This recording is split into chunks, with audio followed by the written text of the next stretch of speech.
Hi guys, welcome back again to the channel. If it's your first time seeing my face, my name is Uncle, and you, my baby, are most definitely welcome. In today's video, I got my Oga here with me. He'll call himself the only family you need to know. Only family you need to know. In this video, we're going to be talking about how relocating to the UK changed our marriage. We've now been married for we've now been living in the UK for 3 years, but we've been married for 5 years. We've known each other for 10 years. So we have gone through different phases of our relationships together, and this is why we've decided to now film this video. Obviously, we had 2 years of marriage experience in Nigeria, and now we've had 3 years of marriage experience in the UK. If that sounds like something that you'd like to watch, then please keep on watching. I would love to have you right here. Please don't forget to like, share, subscribe, and all that good stuff. And without further ado, let's jump right into the video. Okay, so my guys, let me start. So really, I thought anyone starts. No, I've been talking so you're trying to talk. Okay, hi guys. Welcome to YouTube. Anyways, I don't know if the right word is change, but like how has it influence? Maybe that's the right word. Influence and change, not the same. No, it's not the same thing. Influence is to make you take an action. Change is to literally do a U-turn. I do not. It doesn't have to be. I'm saying rubbish. Anyways, but I think that basically, first of all, is the work culture that basically seeped into how much time that we both kind of have. And this might be personal, really. But I don't think it's personal, to be fair. I think a lot of people struggle with it. Yeah, because like in Nigeria, if you're working, you don't really have to be physically present at the work, emotionally present, mentally present. Especially if it's for in civil service. Not even civil service. If you were located with most people did with a very high profile job, for example, you're a bank manager or you are a manager somewhere, most times you basically just need your brain. You just show up. And you don't even have to show up early. You leave whatever time you want because really you're the manager and you have people working for you.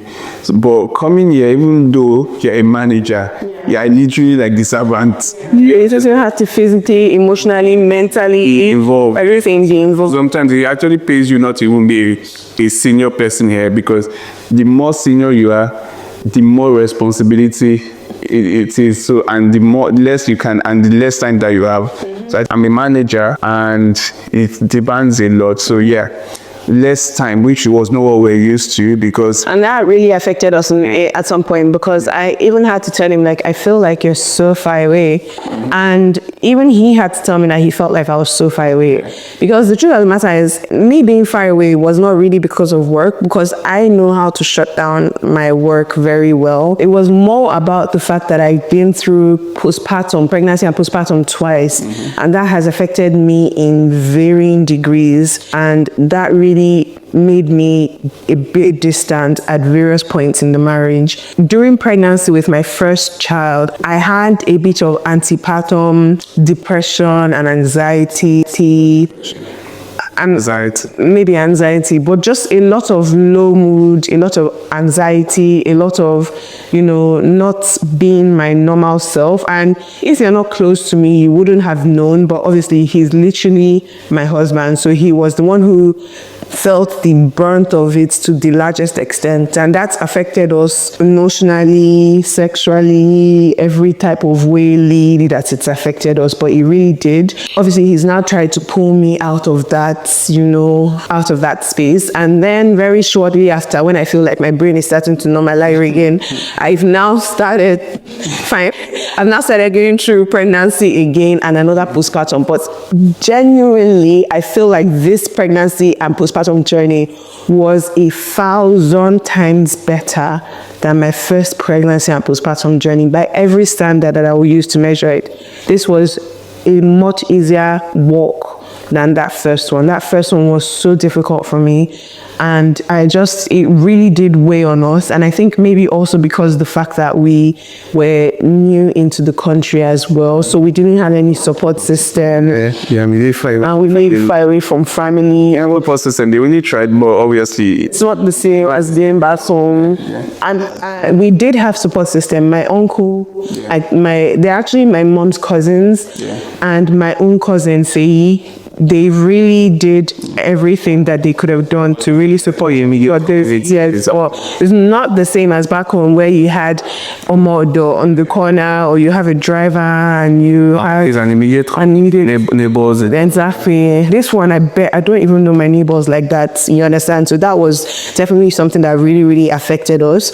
Also, with regards to money, I was going to say that. Yeah, talk about money, Ben. Okay, I think that obviously we are a financially conscious couple, and that's like we have known each other for 10 years, and that's the way it has always been. I remember that my first salary as a house officer, he put my account details there. And because of that, he couldn't get paid, because they're like, who is this person? We do not employ anybody with this name. We didn't employ anybody with this name. So we have always been a financially conscious family, because number one was that I identified my weakness with money, and obviously I identified my strength with money. But I think that for the first 7 years, that's 5 years of cutting, 3 years of, it was all about saving to relocate. Yes. Do you understand? And so while that was happening as well, obviously we had time to do nice things as well. Like we enjoyed ourselves as well, because we had so as we got older, we started getting some money to and obviously I think that's just a natural trajectory, especially we're no longer in our 20s. It would be odd for us to be at this point in our lives and not be able to afford a few things here or not. Back home, obviously we had money to do a lot of things. I still save for our traveling. And then when we came here was when we now have to plan as a family.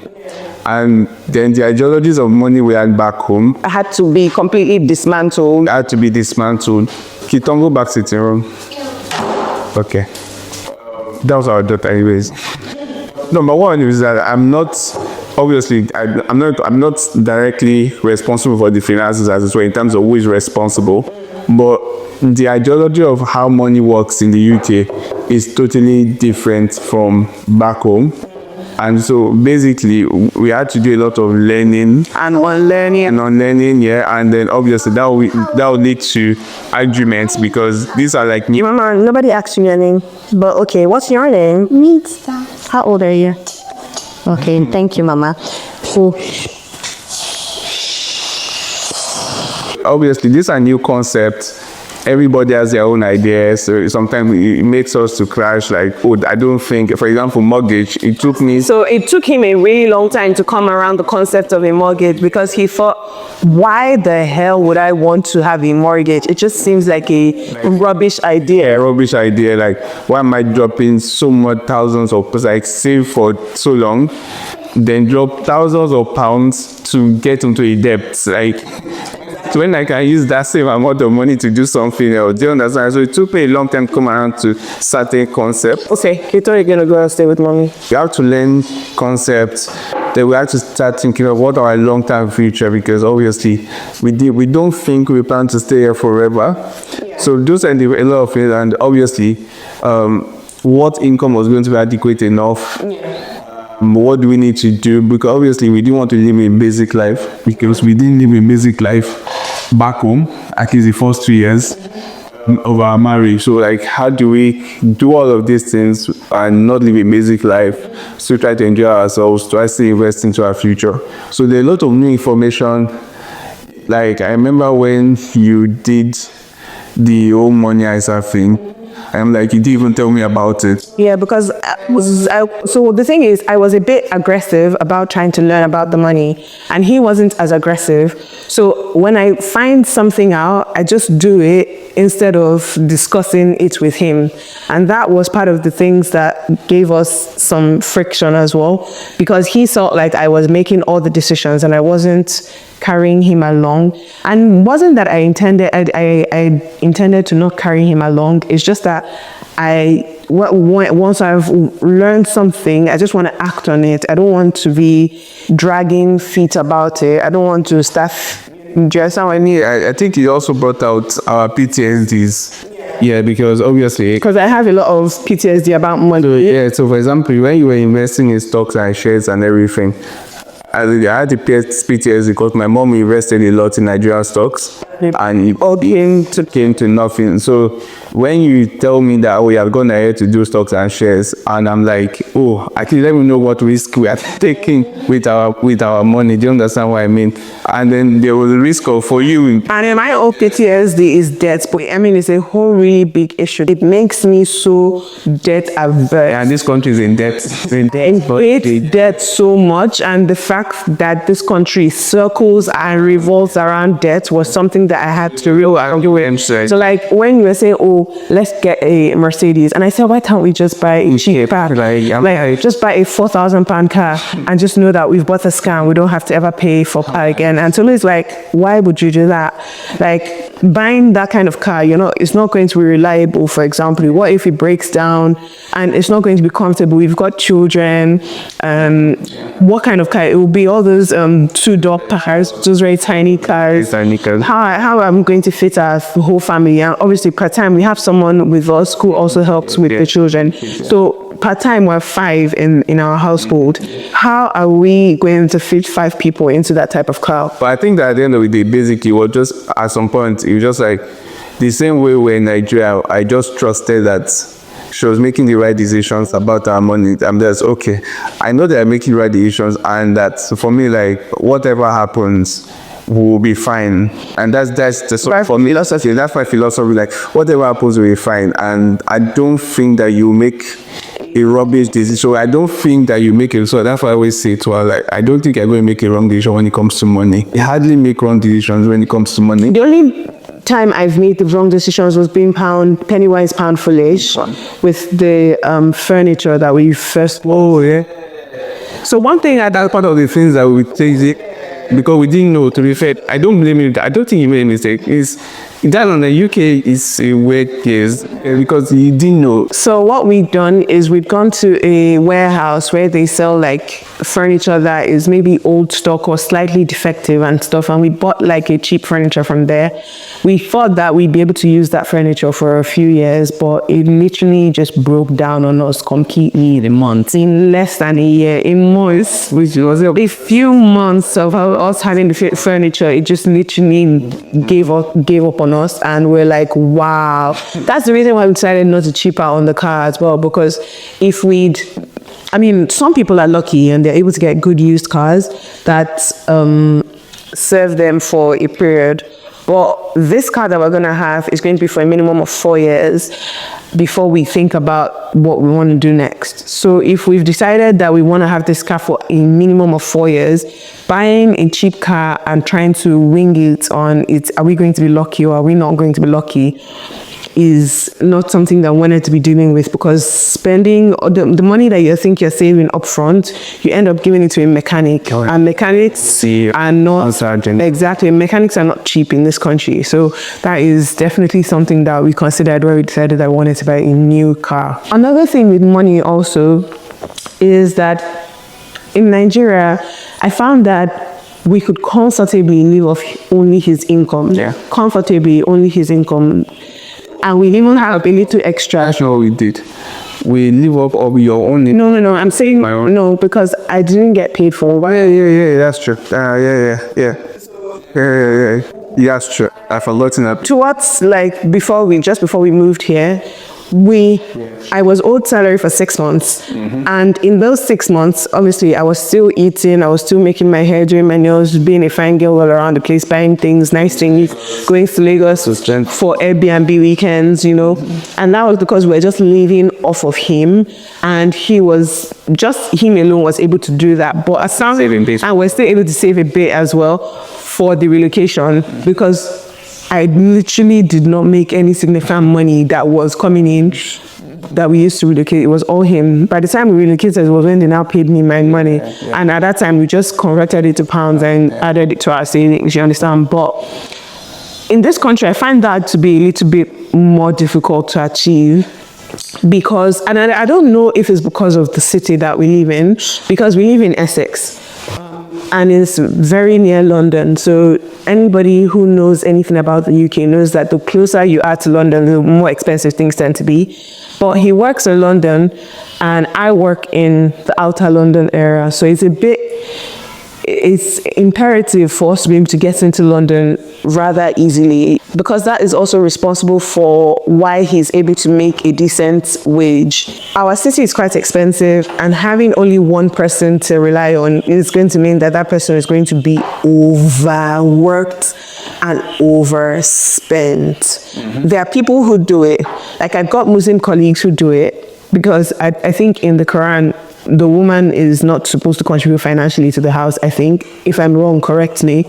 But I know that I've got Muslim colleagues who basically shoulder everything in their home. And I can literally see how much work that they have to do. They pick up every shift that exists. They do everything that, they do everything because many times their wives don't work.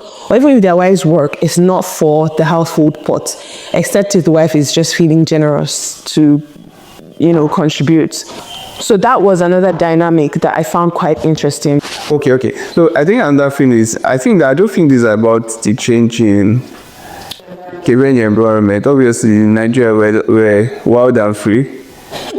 We take basically. No, exactly. So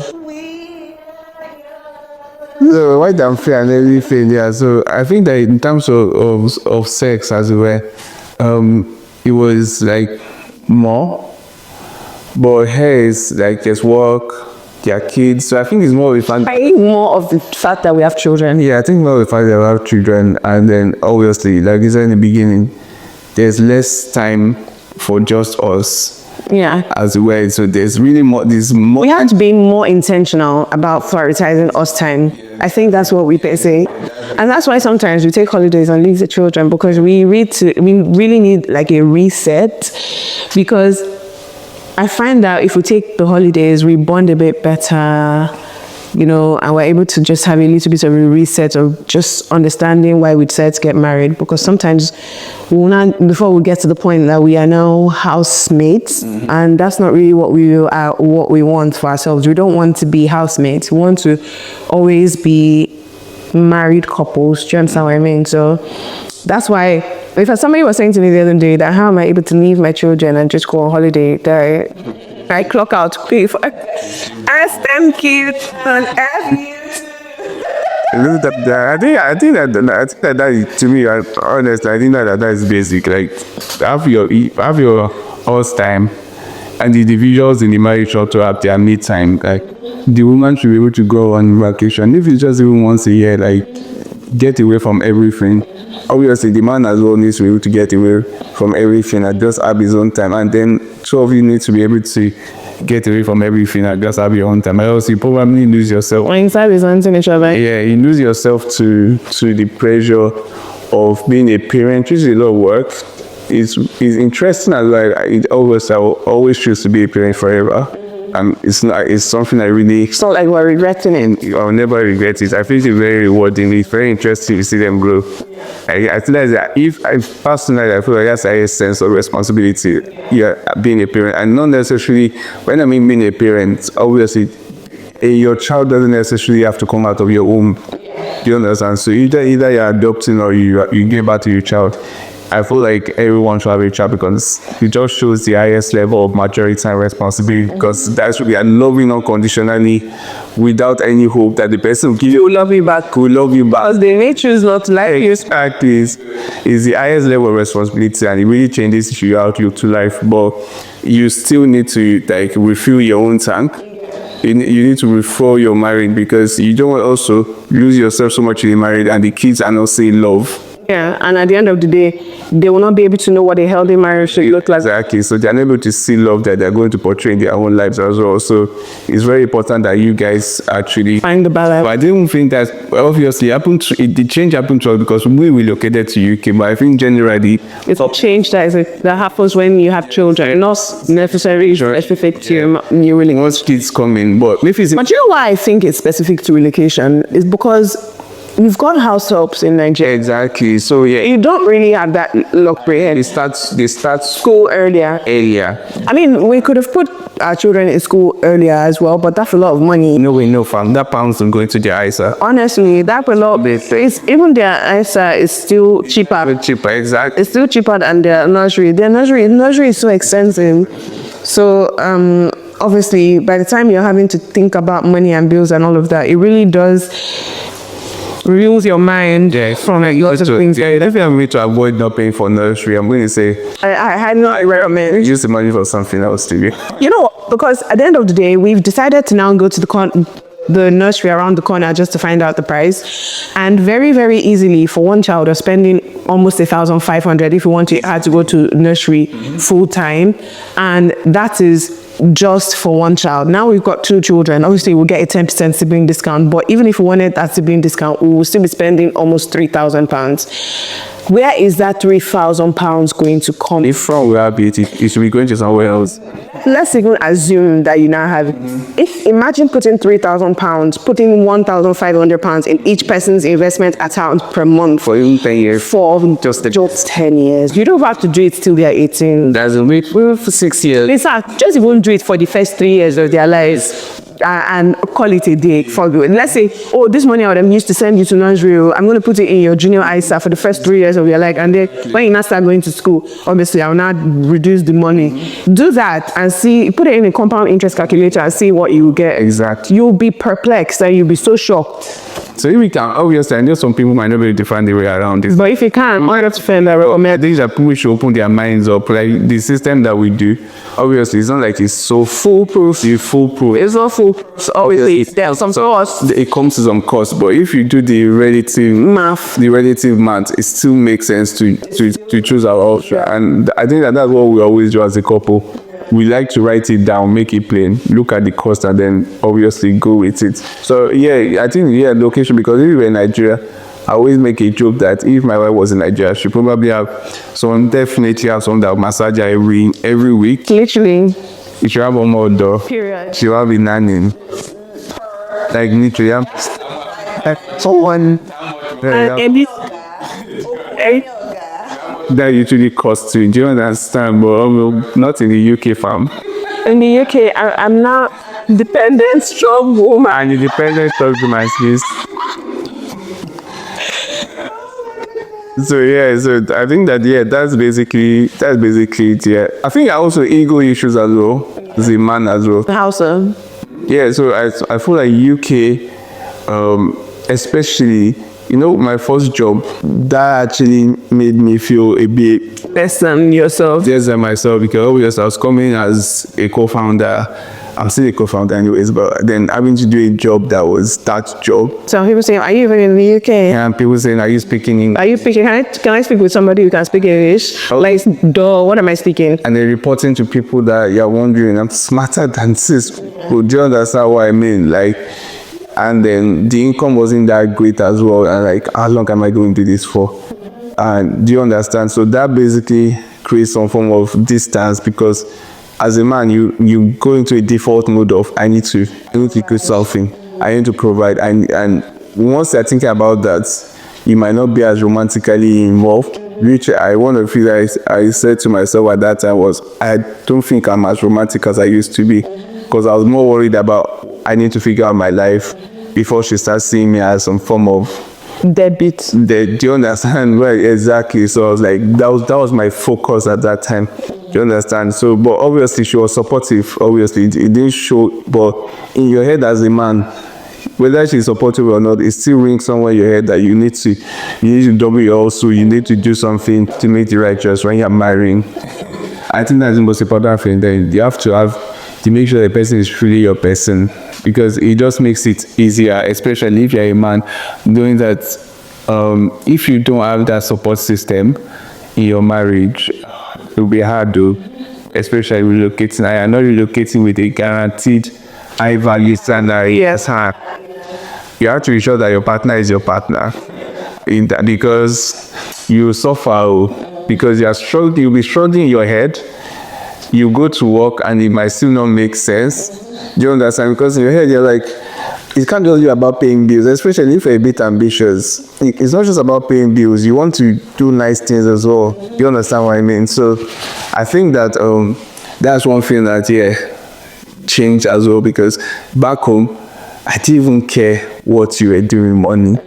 Understand? Like once I get my money, I just send everything to our account. We didn't have We didn't even, it was just when we got here that we asked her about before. It was just my account. He would just send everything to me. I was just whatever you do, man, just do what you want to do. Do you understand? So I didn't have that ego issue. Like I was very confident I could be flexible with romance and it will come to the result. Yeah, but and that period was crazy. But now, I'm back to myself again. Yeah. So that's another thing that I need to watch out for. Yeah, I agree. By and large, to be honest, I think prioritizing yourself when you've moved abroad is really important, especially as a marriage, because there's some scenarios where I've seen where couples are having to do, one person is doing morning shift, the other person is doing evening shift. And obviously that's what they've done. That's the only way that they've seen to be able to make it work.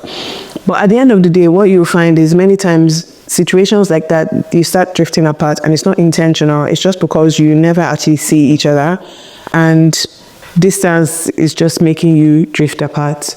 So it will now become very, very important for you to consciously put yourself first. Maybe on the weekends, if you now have some family time on the weekends, consciously do things together so that you're not at that point where you guys have now become roommates or flatmates. You understand what I mean?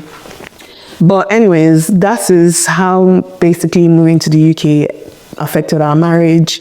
And I feel like, will you advise anybody to move to the UK if you, given the current situation and crime of things in Nigeria, what's your advice for anybody who wants to move to the UK who's married? Would you still say it's a good idea, seeing as we've now been here for 3 years and based off of everything that we've been able to do and how we've been able to grow, what would you say? Yeah, okay, so I think I've said it before on channel before. I think for me it's age dependent. If you are young, I still feel you might need to leave the country. And if... What's the definition of young? Now, 40. I don't want to be called ageism or called the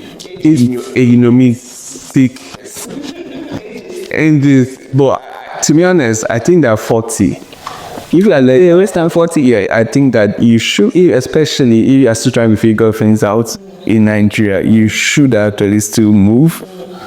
But move wisely as well and manage your expectations as well. Because I think managing expectations is the biggest thing I can give for anybody, because people ask me all the time about what to expect, and honestly, manage your expectations is all I can say. Everything looks all fun and games from the other side, but the grass isn't always greener.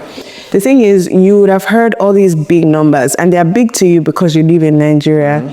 But when you come to the UK or you go to America or wherever, you realize it's big, but it's not that big. So, I mean, I remember when the whole care water route opened up and everybody was saying, oh, you'll be earning £25,000 per annum or something around there, 24,000 per annum. In Nigeria, when you do the math, you think to yourself, wow, that is a lot of money to be making. But when you've now come here, you realize that you're barely getting by 25k. Yeah, barely getting by. You're barely getting by. Because the jobs are London, especially if you have to work in London. Yeah, you're barely getting by. I mean, £25,000 can definitely stretch you a longer way if you lived up north. Yeah. But if you have to live anywhere close to London, you realize that you're struggling. You understand what I mean? But anyways, manage your expectations is all I can say. I think everything just revolves around managing your expectations. I think if you're able to properly manage your expectations, you'll probably be fine.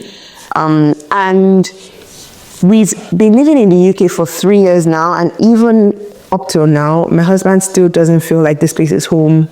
No. He doesn't feel like... I am starting to come around.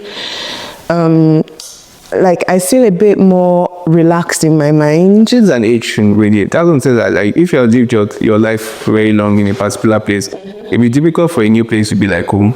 You know what I'm saying? That if you're above 40, you have started doing certain things.